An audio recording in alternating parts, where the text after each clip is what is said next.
দুনিয়া যতই সাজাও বান্দা মনে রাখো তুমিও থাকতা না, দুনিয়াও থাকতো না। তুমিও যেমন মৃত্যু হবে, এই কায়নাতেরও মৃত্যু হবে। এই দুনিয়ার প্রত্যেক মানুষের মৃত্যু হলে সেটারে মৌত বলে, আর একদিন গোটা সৃষ্টি জগতের মৃত্যু হবে সেটারে কিয়ামত বলে, সেটারে কিয়ামত বলে। কেউ থাকবে না, আল্লাহ কথাটা বারবার মনে করাইছে। তোমার যেমন মৃত্যু হবে সৃষ্টি জগতেরও মৃত্যু হবে। ইজাস সামাউন ফাতারাত ওয়া ইদাল কাওয়াকিবুন তাসারাত। আল্লাহ বলেছেন ইজাস শামসু কুফিরাত। আল্লাহ তাআলা এভাবে বারবার বলছে ইজাস সামাউন শাক্কাত, আসমান ভেঙে যাবে, চূর্ণ বিচূর্ণ হয়ে যাবে, তারকারাজি খসে খসে পড়বে, সূর্য চন্দ্র আলোহীন হয়ে পড়বে। আল্লাহ তাআলা বলেন ইদা রাজ্জাতিল আরদু রাজ্জা, জমিন পাউডারের মতো রেজা রেজা পাউডার হয়ে যাবে। আল্লাহ তাআলা বলছে পাহাড়গুলো তুলার মতো ধুলির মতো উঠতে থাকবে। আল্লাহ বলছে বান্দা একদিন আমি গোটা কায়নাত আমি শেষ করে দেব, আমার সংসার আমি গুছায় ফেলবো, আমার এই কায়নাত আমি আল্লাহ তাআলা ইসরাফিলের সিঙ্গার ফু দিলে আমি আল্লাহ তাআলা গুটিয়ে ফেলবো। এই কথাটাই আপনাদের সামনে এখানে আমি শুনাইতে চাই, এই অল্প একটু শুনে। আল্লাহ তাআলা এখানে এই কথাটাই তুলে ধরছেন কোরআনের বহু সূরায় যে বান্দা এই সৃষ্টি জগৎ একদিন থাকবে না, কিয়ামত হবে, একদিন ইসরাফিল ফু দিবে। ইসরাফিল যেদিন ফু দিবে, কোরআনে এই বর্ণনাটা দুই ভাবে আছে। একটা হলো ইসরাফিল প্রথমবার ফু দিবে, আরেকটা হলো ইসরাফিল দ্বিতীয়বার ফু দিবে। ইসরাফিল মোট দুইবার ফু দিবে। প্রথমবার ফু দিলে জমিনের মধ্যে ভূমিকম্প শুরু হবে। আল্লাহ বলেন এই ভূমিকম্পটা গোটা পৃথিবী একসাথে, আমার সৃষ্টি পুরাটা একসাথে নড়বে। ইন্না জালজালাতাস সাআতি শাইউন আযীম। আল্লাহ বলেন বান্দা দুনিয়ায় বহু ভূমিকম্প তুমি দেখছো, তবে মনে রেখো কিয়ামতের ভূমিকম্প, ইসরাফিল ফু দিলে প্রথম যে ভূমিকম্প হবে, কিয়ামত সংঘটিত হওয়ার জন্য, গোটা সৃষ্টিটা ভেঙে চুরে যাওয়ার জন্য, সেটা হবে বড়ই ভয়ানক, সেটা বড়ই ভয়ানক। ইয়াউমা তারাউনাহা তাদহালু কুল্লু মুরদিআতিন আম্মা আরদাআত। কোরআন শরীফে আছে এই প্রথম ভূমিকম্প যখন শুরু হবে জমিনে, ইসরাফিলের ফু শুরু হবে, সব কিছু যখন ভাঙতে শুরু করবে, আল্লাহ তাআলা বলেন যে মা তার দুধের বাচ্চা কোলে দুধ খাওয়াচ্ছিল, ওই মা সন্তানকে ছুঁড়ে ফেলে দিয়ে পাগলের মতো ছুটতে থাকবে। ওয়াতাদাউ কুল্লু যাতি হামলিন হামলাহা, যে মায়ের পেটের বাচ্চা 10 মাস পূর্ণ হয়ে গেছে, এই আর ঘন্টা 2-4 ঘন্টা পরে বাচ্চাটা প্রসব হবে।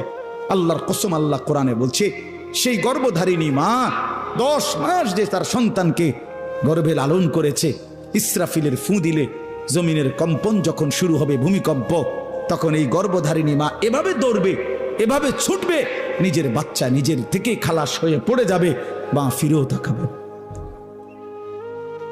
ও তারা নাসা সুকারা, আল্লাহ বলে সমস্ত মানুষগুলো বাতালের মতো দৌড়তে থাকবে। এইভাবে সব কিছু কাঁপতে কাঁপতে সব কিছু কিছু দূর গিয়া গিয়া ভাঙ্গা ভাঙ্গা পড়বে, মুখ থুবড়ে পড়বে।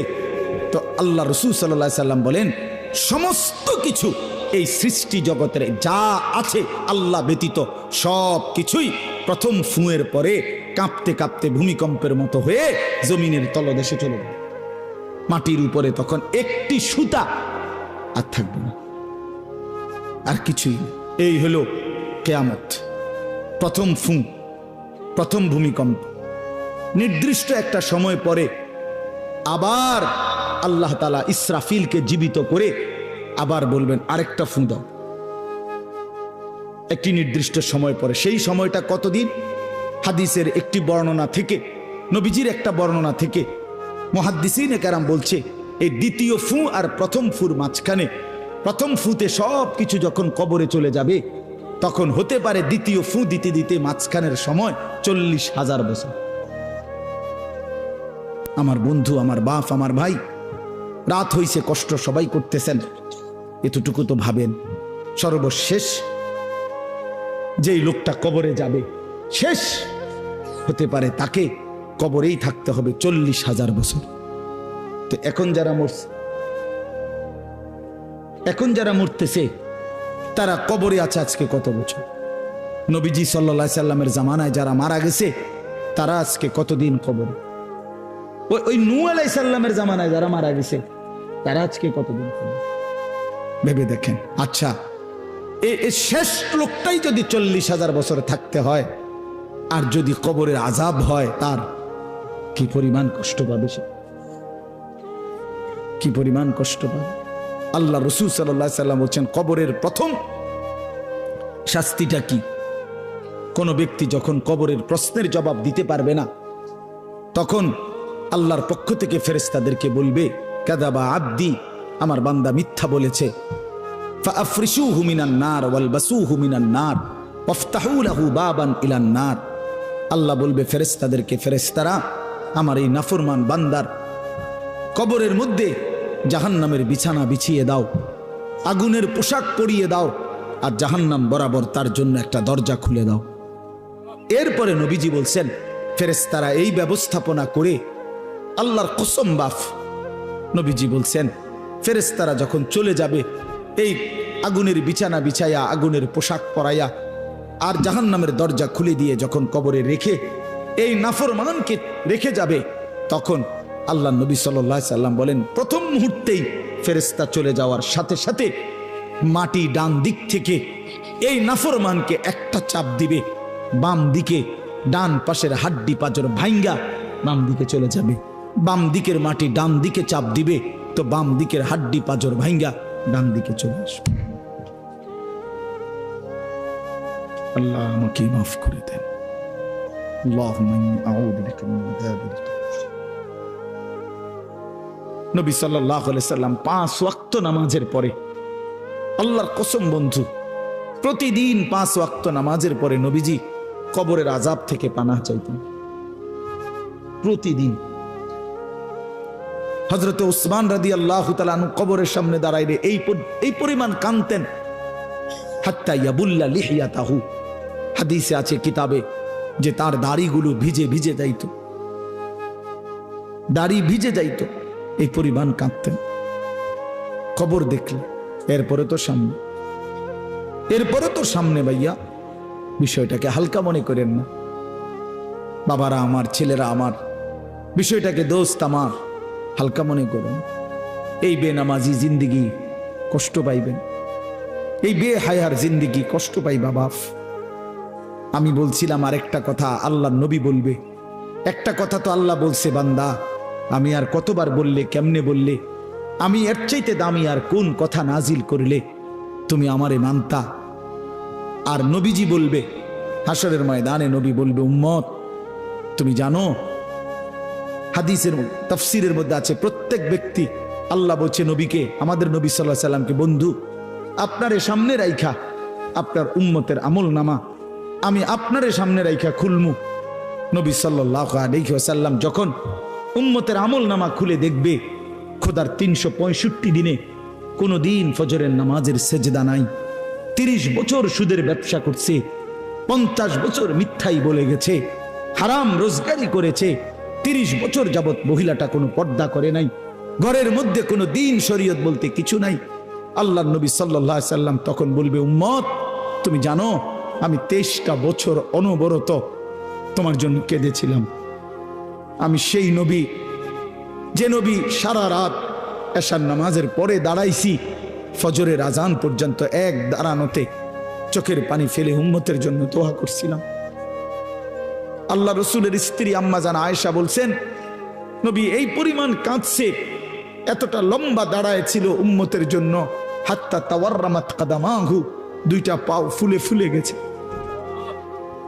আল্লাহ নবী বলবেন, উম্মত আমি 23 বছর কাঁদছি রে, প্রতিটা রাত কেঁদেছি, দিন কেঁদেছি। আমি এই পরিমাণ, পিঠটা খুলে দেখাবে চাদর সরিয়ে, আমার উম্মত আমার পিঠটা দেখো, তায়েফের পাথরের আঘাতে আমার পিঠ কি পরিমাণ ছিদ্র ছিদ্র হয়ে গেছে। আমি সেই নবী, যে নবী তোদের জন্য পেটে ক্ষুধার কষ্টে পাথর ভাঙছিলাম 2টা। আমি উহুদের ময়দানে দান দান শহীদ করে রক্ত মাখা শরীর নিয়ে বেহুশ হয়ে লম্বা সময় পড়েছিলাম। আমার ঘরের চুলায় 3 মাস, হাদিসে আছে আম্মা জান আয়েশা বলছেন, নবীজির ঘরে আমরা 9 জন বিবি। উনি বলছে আল্লাহর কসম 3 মাস, কোনো দিন টানা 3 মাসে কোনো দিন আমাদের ঘরের চুলায়, 9 জন বিবির ঘরে কারো ঘরের চুলায় কোনো দিন আগুন জ্বলে না। 3 মাস খেজুর আর পানি দিয়ে আমরা জিন্দেগি কাটাইছি। আল্লাহর নবী বলবেন, উম্মত তাহলে এত কাঁদলাম কার জন্য, এত রক্ত ঝরাইলাম কার জন্য, পেটে পাথর বাঁধলাম কার জন্য, বিনিময়ে এটা কি আমল নামা নিয়ে আসছো? ছেলেরা বলো ভাই, একটা ছেলে বলো, রাসূলুল্লাহ সাল্লাল্লাহু আলাইহি ওয়াসাল্লামের সুপারিশটা একটা মামুলি ব্যাপার? রাসূলুল্লাহ সাল্লাল্লাহু আলাইহি ওয়াসাল্লাম বলবে, উম্মত এটা কি আনলা? আমি এই আমল নামা নিয়া আমার মতো এত বড় শ্রেষ্ঠ রাসূলের উম্মত তুমি, আমি মালিকের সামনে দাঁড়ামু কেমনে, এটা দেখামু কেমনে? আরে চেয়ারম্যান ভাই, আপনি কেমনে দেখাইবেন? আপনার অনুসারী যদি, আপনার অঞ্চলের একজন মানুষের যদি পুরাটা পৃষ্ঠার মধ্যে 110টা মামলা থাকে, আপনি তার জন্য কেমনে নেবেন? আপনি একজন উপরস্থ পদস্থ কর্মকর্তার কাছে আপনি কিভাবে সুপারিশ করবেন? বেটা তোর তো কিছুই নাই বেটা, শুধুই অপরাধ আর অপরাধ ছাড়া। তো এই বেচারা লজ্জিত হবে কিনা বলেন না কেন? তো নবী সাল্লাল্লাহু আলাইহি সাল্লাম বলবেন, উম্মত তুই আমার মতো শ্রেষ্ঠতম রাসূলের মাথাটা তো ছোট করে ফেললি, তুই তো আমার উম্মত, তুই এটা কি আনলা? আমি কেমনে দেখাবো এটা আমার মালিকের সামনে যে রব্বুল আলামিন এটা আমার উম্মতের আমল নামা? ওফ,